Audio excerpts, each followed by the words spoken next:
অবশেষে কিন্তু কোরবানিটা দিয়েই ফেললাম।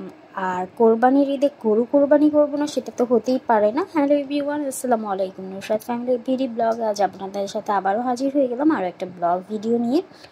কোরবানির ঈদে গরু কোরবানির সময় কি করেছিলাম সেটাই হচ্ছে আজকে আপনাদের সাথে শেয়ার করতে যাচ্ছি। আশা করছি ভিডিওতে ভালো লাগবে। তো এদিকেও হচ্ছে আপনাদের ভাইয়া 5 কেজির মতো গরুর মাংস কিন্তু অলরেডি নিয়ে এসেছে, আর সেটা কিন্তু আমি প্রিপারেশন চলে গেলাম একদম ধুয়ে টুয়ে একদম যেভাবে হচ্ছে গরুর মাংসটা রান্না করে থাকে সেটাই আমি রান্না করছি, সেভাবে করেই রান্না করছি।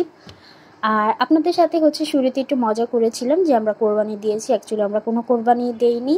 আল্লাহ তাআলা আমাদেরকে এখনও সে পর্যন্ত নিতে পারেনি, তবে আল্লাহ যখন চাইবে অবশ্যই আমরা কোরবানি দেব।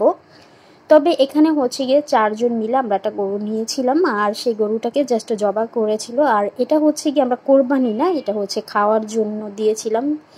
কেননা আমরা হচ্ছে কোথাও থেকে আনতেও পারবো না আর কোথাও যেতে পারবো না, তো 4 জন মিলে হচ্ছে আমরা গরু একটা ছোটোখাটো একটা গরু কিনে তারপরে এটা হচ্ছে গিয়ে কেটে নিয়েছি।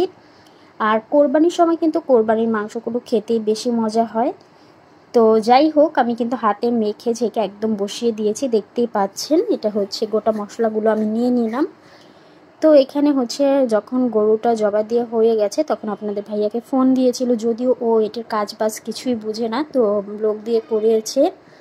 তো সবাই হচ্ছে হাতে হাতে করেছিল, তো আপনাদের ভাইয়া হচ্ছে এসব কিছু বুঝে না, যার কারণে হচ্ছে ও এক্সট্রা টাকা দিয়েছিল।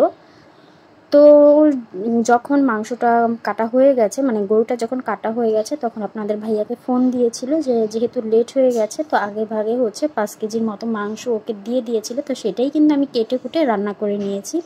এই হচ্ছে আমার মাংস কালার। তো রান্নাটি কেমন হয়েছে অবশ্যই কিন্তু বলবেন।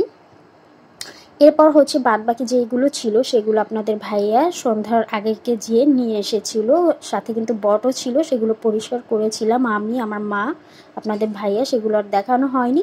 তো কোরবানির পরের দিন হচ্ছে এগুলো বাজার টাজার এনেছিল, তো কি বাজার এনেছিল সেগুলো হচ্ছে কি একটু নামিয়ে গুছিয়ে গেছিয়ে নিচ্ছিলাম আর আপনাদের সাথে একটু শেয়ার করলাম। তো আশা করছি আপনাদের কাছে আমাদের সহজ শর্টকাট ভিডিওগুলি ভালো লাগে। যদি ভালো লাগে অবশ্যই লাইক কমেন্ট করে পাশে থাকবেন, আর আপনারা অবশ্যই আমাদের জন্য দোয়া করবেন আল্লাহ তাআলা যেন আমাদেরকে সেই অবধি নিতে পারে, যে একদিন যেন আমরা এরকম সবার মতো করে গরু কোরবানি দিতে পারি।